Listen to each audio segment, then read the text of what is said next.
taky první klienti byli rodina, přátelé a blázni, že jo.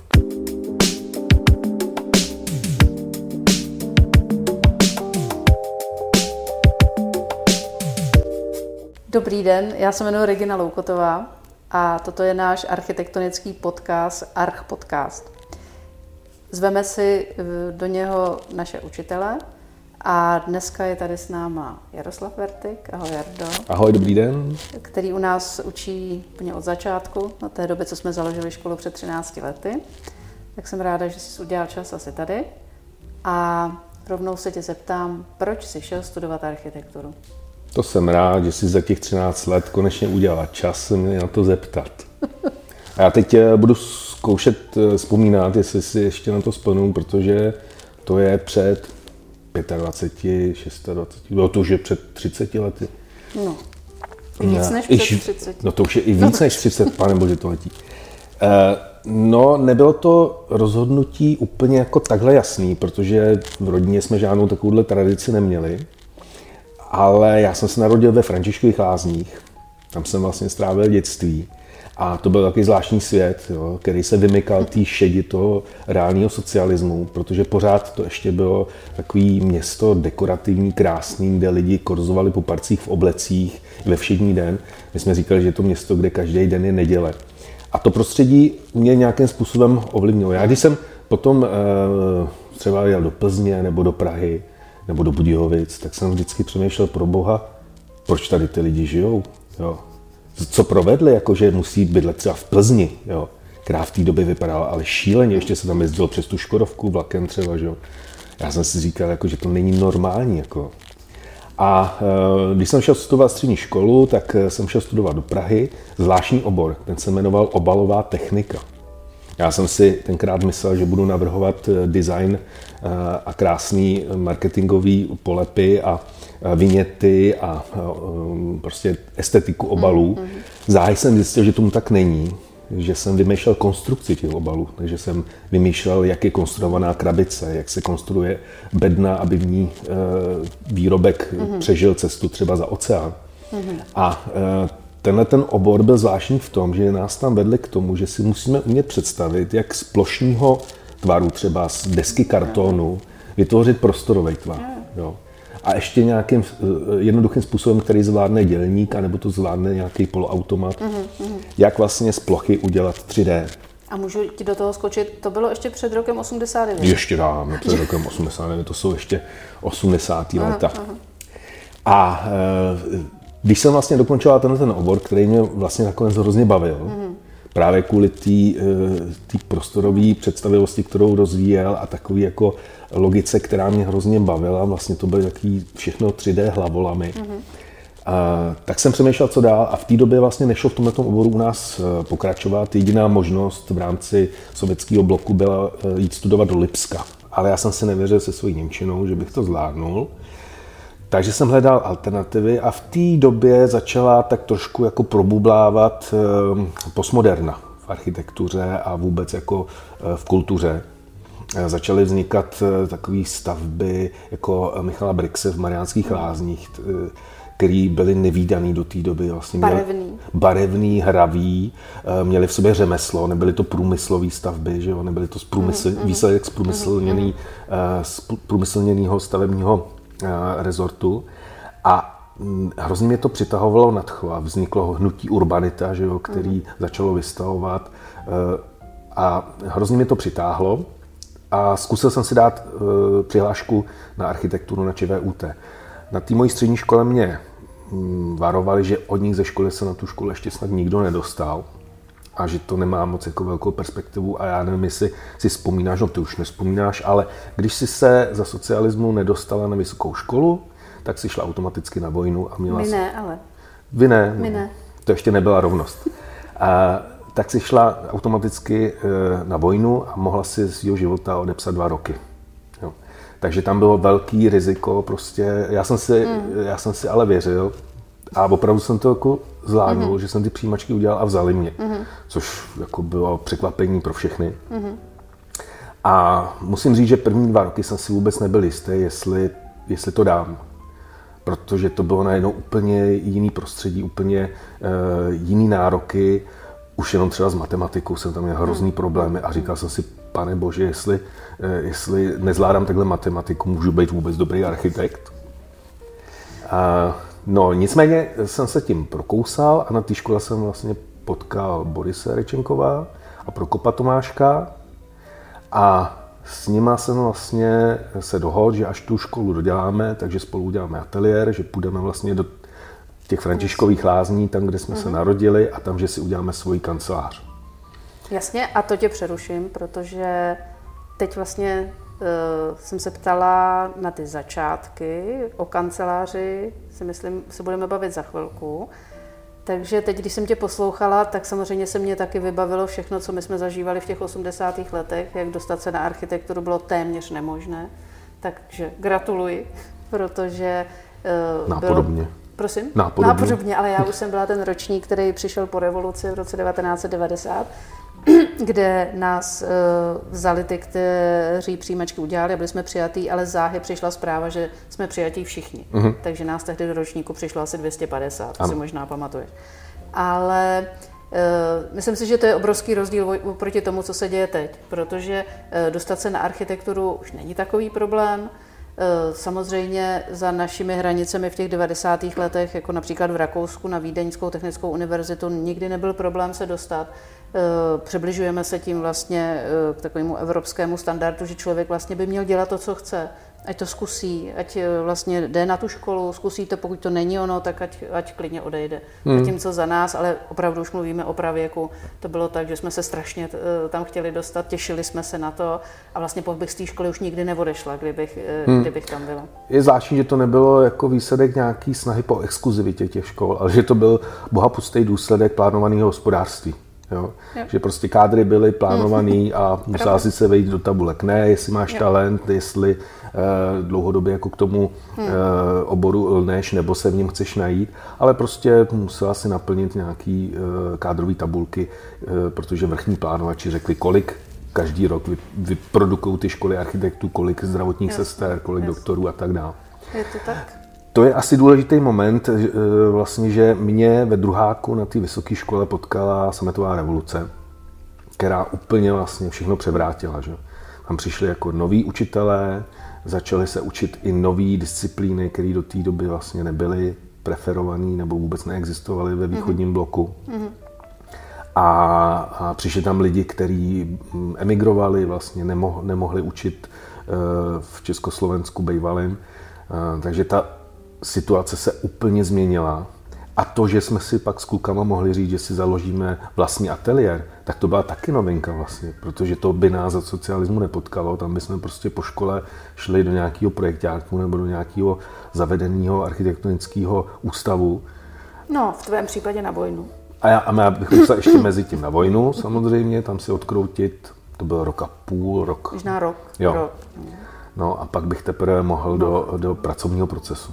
Přesně tak, ale bylo to podobně s náma, kdy nám říkali, že vlastně budeme kreslit trafostanice ve stavoprojektu, v keramoprojektu, v různých jako projektových agroprojektu a možná někdy po 50, že se k nějakému vlastnímu projektu dopracujeme. Takže samozřejmě ten zlom byl pro nás obrovský, znamenal hrozně moc, znamenal to otevření, to, co si popsal noví učitelé, který jsme dostali, který byli skvělí, který vlastně se vrátili ze zahraničí, že většinou to byli emigranti, kteří museli opustit Česko nebo chtěli ho opustit, tak to si myslím, že pro nás byl obrovský dar, který jsme tehdy dostali. Takže teď teda od té školy bych se přesunula k praxi. Jak už se naznačil, byli jste 3 a začali jste pracovat dohromady. Pracujete dohromady dodnes, což je neuvěřitelný výkon, ale mohl bys nám teda o těch tvých začátcích něco říct o tom, nebo o vašich začátcích, vás 3, když jste dodělali školu a jak to teď vypadalo? Máte diplom, každý jeden? Skončili jste najednou? Ne, kluci skončili o chvilku dřív, myslím o 3 roky a já jsem měl hrozný strach jít do praxe. Já jsem se dobře cítil na vysoký. Ještě navíc, jestli si vzpomínáš, v těch 90. letech jsme si odsouhlasili v té euforii po revoluční, že na škole může strávit 10 let a v průběhu těch 10 let nemusíš průběžně vykazovat žádné výsledky. což přispělo k tomu, že se škola trošku stala lidojemem, který nabíral další studenty, ale moc studentů tu školu neopouštěl. Takže pak vlastně nastoupil kreditní systém a trošku se to standardizovalo, ale tohle se nevztahovalo na naši generaci. Takže já jsem skoro maximálně využil té možnosti a na škole jsem strávil 9 let a hrozně jsem se bál jít do praxe, protože jsem si říkal, co už mě pak v životě potká jinýho, než že budu pracovat, dokud nepůjdu do důchodu nebo nedostanu infarkt. Takže jsem to odkládal, co se dalo. A pak teda, když kluci jako založili ateliér, já jsem se k ním přidal, nejdřív jsem tam jako pracoval jako při škole, a pak teda jsem dodělal školu, vrátil jsem se vlastně do rodných Františkových Lázní, začali jsme plnohodnotně vést tu kancelář a zjistil jsem, že jsem byl úplný blázen, že to podstatné, co se člověk naučí a co je to dobrodružství, je právě ta praxe. Tam jako vznikají ty věci, tam se řeší problémy, tam najednou ty domy se skutečně staví. Jo, není to žádný umělej, akademický, vyfabulovaný svět, ale je to prostě ta realita. No, takže já jsem začínal vlastně v 27 letech. No a začínali jsme tím, že jsme vlastně utekli z centra, z Prahy, k nám do pohraničí vlastně. A bylo to vlastně důsledek právě té postmoderny, takového toho, té snahy hledání kořenů, hledání kontinuity, přerušení, která tohleto téma v těch Sudetech rezonovalo hrozně, že jo. My jsme chtěli obhájit vlastně, proč tam žijeme a proč jsme tam teda teprve 3. generaci, ale že jsme tam doma. Tak jsme tam odešli, Lábus, vlastně profesor Lábusu, kterýho jsme absolvovali, ten jako byl hodně skeptický k tomu, říkal nám, hele, doma není nikdo prorokem, jako to nevíde. A měl v tom pravdu, jo. Po těch lidech, kteří nás tam viděli jako malý spratky, který rozbíjí míčem okna, chtít, aby si tě najednou jako vážili jako odborníka, jako specialistu na věci, které se týkají jejich života, tak to moc nefungovalo. Jo. To je pravda. Taky první klienti byli rodina, přátelé a blázni, že jo? To jsou ty 3 anglický F, family, friends a fools. Takže přesně takhle jsme to naplnili, ale pak se ukázalo, že ta romantická tendence, to naše poblouznění tou postmodernou, mělo praktický, řekněme, aspekt. Protože my jsme vlastně odcházeli z Prahy, kde už se ten trh a to prostředí už jako začínalo rozdělovat. Už vznikalo spousta kanceláří a už měli své klienty a už se ten trh rozdělovali. A my jsme přicházeli do prostředí, kde byla jedna funkční kancelář architektonická a přitom tam bylo potenciál stavět. Takže my jsme hned po škole začali stavět. Což některým našim spolužákům, kteří zůstali v Praze a kterým třeba nezbylo, než se nechat zaměstnat, nebo se dostávali k těm zakázkám složitější cestou, tak my jsme tohle měli jako hned. Jo. A díky tomu, že jsme hned stavěli, tak jsme měli vlastně čím se prezentovat. Měli jsme reference, což nám pomáhalo zase dostávat další práci. Takže ze začátku to bylo opravdu poblouznění, který ve výsledku ukázalo i praktický pozitivní dopady. Po škole jste založili kancelář, ale já jsem se tě ještě ze školy pamatovala, jak tam běháš po chodbách a někoho scháníš a pracuješ pro časopis Architekt. Bylo to tak? No úplně ne. My díky tomu, že jsme měli velice brzo jakoby ten materiál, kterým jsme se mohli prezentovat jako architekti, tak o nás byl docela velký zájem v odborných médiích. Jo. Protože, co si budeme říkat, jako máme tady takovej ten narrativ o tom, jak obroda přichází do Prahy z pohraničí, že jo, a od zapadlých vlastenců a vlastně Intoušové hledali takovýhle story, který by potvrdilo, jak se něco konečně změní, protože v těch 90kách se lidi těšili, že se změní úplně všechno, že jo. A teď najednou hledali prostě nějaký takový ty nový hvězdy, ty nový architektury český nebo československý ještě na začátku. A najednou se jim tam vynořovali prostě v zapadlých na Chebsku prostě 3 takovýhle cápci mladí, který stavěli baráky, který se dali publikovat vlastně v architektově a ve stavbě. A začali nás mít ty média odborný hrozně rádi.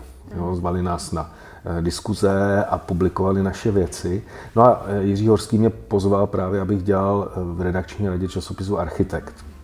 Což pro mě vlastně v té době ještě neznamenalo nějakou agendu. V podstatě jsem chodil na ty redakční rady a občas jsem psal recenze vlastně do toho Architekta. Ale bylo zajímavé, že Jirka Horský vlastně dělal tu redakční radu jako takový salon. Jo. Tam v podstatě se neřešily jakoby ty věci, nebo to bylo takový jako skrytý, jako že nejde o to, že bychom ovlivňovali ten časopis, ale že se tam sešli lidi, kteří by se normálně nepotkali. Jo. Tam byli architekti, se kterými já bych se generačně nepotkal, názorově bych se nepotkal, vlastně bych ani neměl chuť se třeba s nimi potkat. A najednou jsme tam seděli vedle sebe a mohli jsme spolu mluvit, což bylo hrozně zajímavý. Jo. To si pamatuju, já jsem možná taky párkrát byla, to bylo v Mikulanský, ano. A v té obrovské místnosti vzadu, tak ještě byl luxus toho, že redakce časopisu Architekt měla takovýhle prostory, ne? A ty zřejmě teda zdědila po československém architektovi. Ne? Pravděpodobně jo. A mám pocit, že i původně to ještě bylo v Letenský, tam, kde je komora, nejsem si jistý, ale prostě, ne v Letenský, ale v tom paláci vlastně ještě u Malostranský mlýš. Bylo jako vlastně reprezentativní prostory historických budov a ten časopis měl ohromný renomé, že jo. Byla to taková výkladní skříň české architektury. Takže tam jsem vlastně začal fungovat jako přispěvatel a jako člen redakční rady, což mi zase pomáhalo jako být v tom víc zapojený v tom odborném diskurzu. Jo, to je bezvadný. A dělal jsi ještě něco? Ne. V podstatě jsem dělal jenom v té kanceláři a všechny ostatní činnosti se nějakým způsobem dotýkaly architektury vždycky. Ale vy už jste teda v mezičase přesídlili z Františkových Lázní do Prahy. No, protože my jsme v roce 1999 vyhráli soutěž, do které nás vyzval Metrostav jako ty mladí nadějní, protože v té soutěži jinak byl Pleskot, jo, a Emil Přikryl a prostě takovýhle veličiny, že jo, naše profesoři, prostě naše autority a nás tam vzali jako, že ty mladí nadějní. I když vám bylo 30, jestli dobře 29. Nebo 29.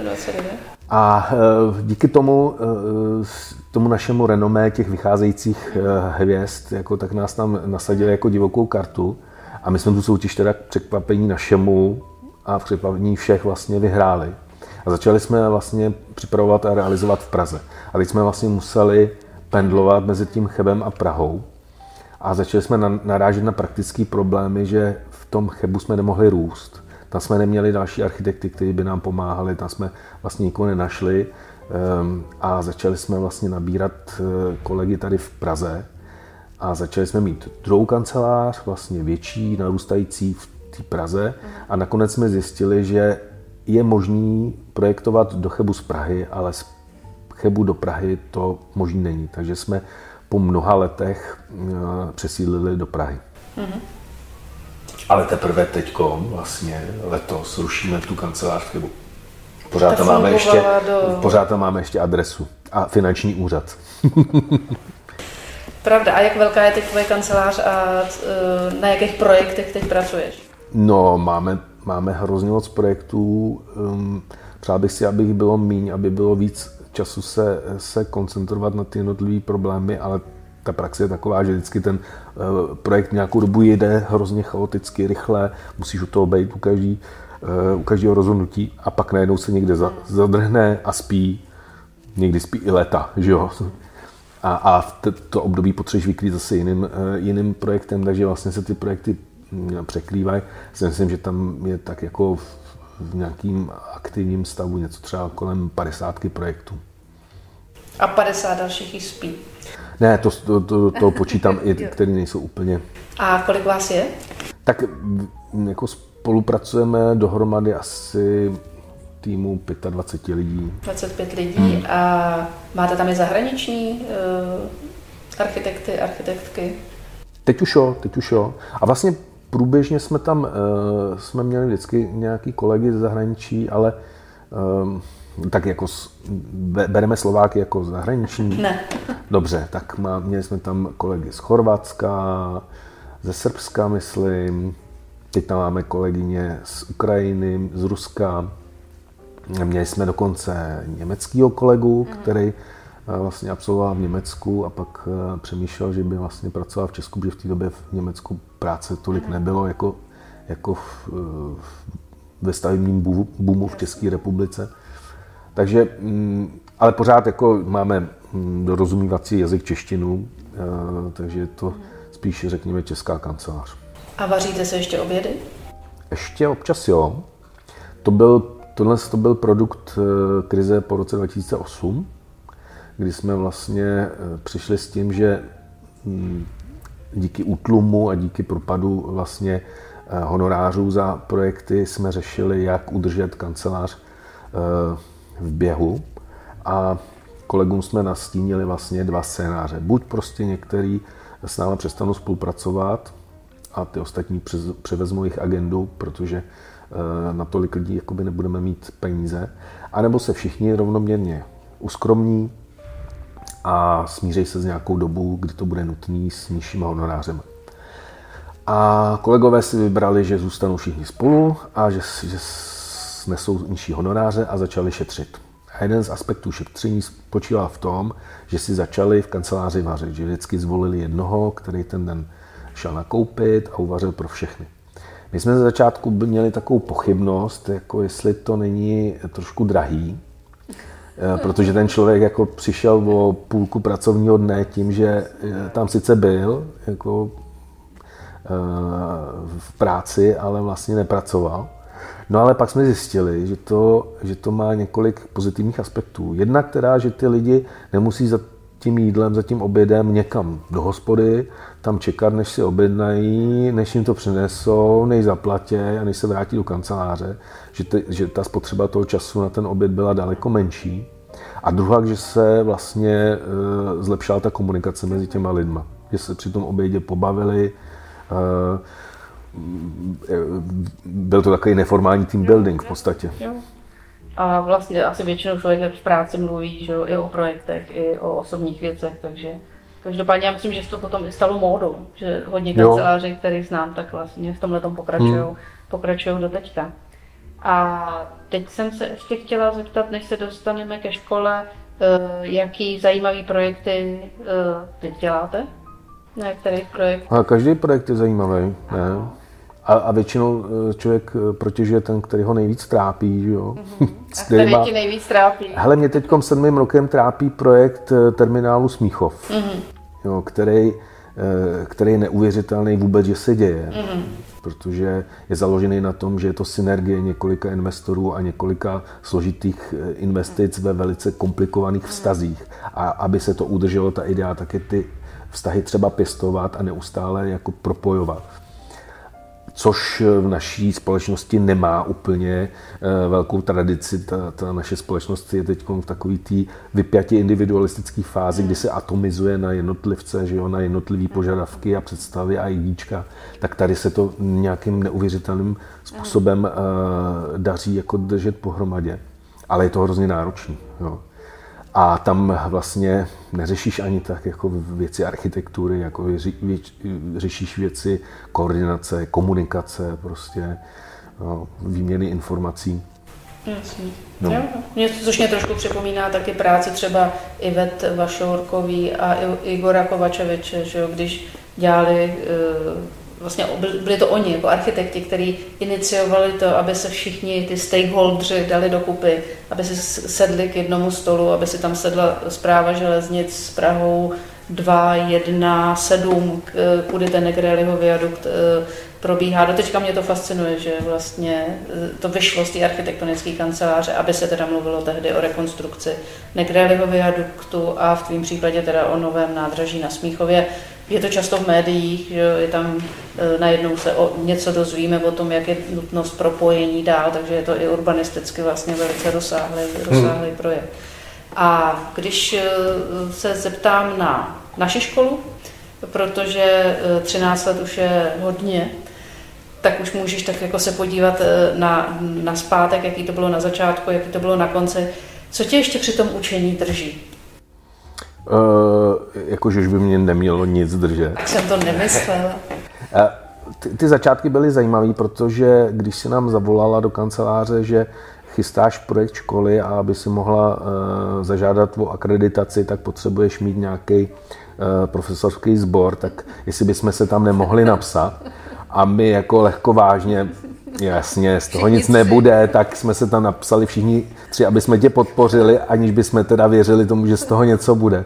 A když si za 2 roky, myslím, potom, za 2 roky volala, hele, tak máme to a v září začínáme, tak v nás hrklo, protože učit architekturu a ještě v angličtině, jako to jsme si říkali, tyjo, to nedáme, jako. No, nakonec jsem odjel na Maltu. Vydržel jsem jenom já v tom odhodlání, zaplatil jsem si jazykový kurz na Maltě, odjel jsem se na měsíc učit anglicky na Maltu, protože moje angličtina do té doby byla fakt jako nuzná. A Boris teda ten potom s nějakým pocitem viny, jakože že zradil, tak se nechal ukecat teda na ČVUT, že tam udělal svůj ateliér. No a Prokop byl nakonec rád, že se z toho nějak vyvázal, protože měl pocit, že už je bez tak toho na něj dost. No a já jsem ze začátku nevěděl vlastně, jestli mám jít učit, nemám učit, taky kolik nám bylo, to nám nebylo. 13 méně. To nám nebylo za stolik, jako aby si člověk mohl myslet, jako, že už má rozum na rozdávání. 40. No, tak jsem to řešil se svým psychoanalytikem. Říkám mu, dostal jsem tady nabídku, jako, že bych mohl jít učit. Jo. A on mi říká, pane architekte, to je to nejlepší, co se vám mohlo stát v tomhle věku, protože v Talmudu se píše, že jako tele potřebuje sát, i kráva potřebuje být sána. A vy jste, pane architekte, ve věku krávy. Nikoliv telete. tak shledal tady to ideální pro mé psychické zdraví. Takže jsem na to kývnul. A pak jsem teda měl hrozný respekt a bál jsem se vlastně, co já budu lidem, kteří mají zájem o architekturu ještě z celého světa, co já jim budu říkat. No. Tak jsem volal tenkrát Petrovi Hajkovi, který měl takovýto zlatý období na té fakultě architektury, že jo, byl velkou hvězdou, všichni se k němu hlásili a všude vystavoval. Tak jsem se optal, co by mi jako poradil. A že vlastně nevím, co těm lidem mám říkat. Mám jim říkat jako typologii, mám jim říkat prostě ty procesy, jako když jsou jako z Mexika a tam ta typologie je jiná a procesy jsou tam jiný a legislativa je tam jiný, co já je vlastně budu učit. A on mi tenkrát řekl důležitou věc, řekl mi, hele, to neřeš. Oni dneska si ty informace, jak se věci dělají, najdou kdekoliv. Na internetu, prostě ty zkušenosti a informace se dneska šíří poměrně dobře, ale ty v nich musíš zažehnout nějakou vášeň pro tu věc. Ta vášeň je pak udrží od toho, že si ty informace budou chtít shánět, že se v té profesi budou chtít vzdělávat a nějak zdokonalovat. A to mě přišlo hrozně podstatný. S tím úplně souhlasím. Jardo, já moc děkuju. Bylo to příjemný, hrozně rychle to uteklo. Taky jsem se jí dozvěděla něco nového, ne všechno jsem věděla, i když jsem toho hodně o tobě věděla a vím. A těším se na příští podcast, takže děkuji. Bylo všechno. Já děkuji za pozvání a přeju hodně energie a štěstí při dalších letech Archipu. Děkuji moc krát a já se také rozloučím a těším se na další díl našeho Archip podcastu. Naschledanou. Naschledanou.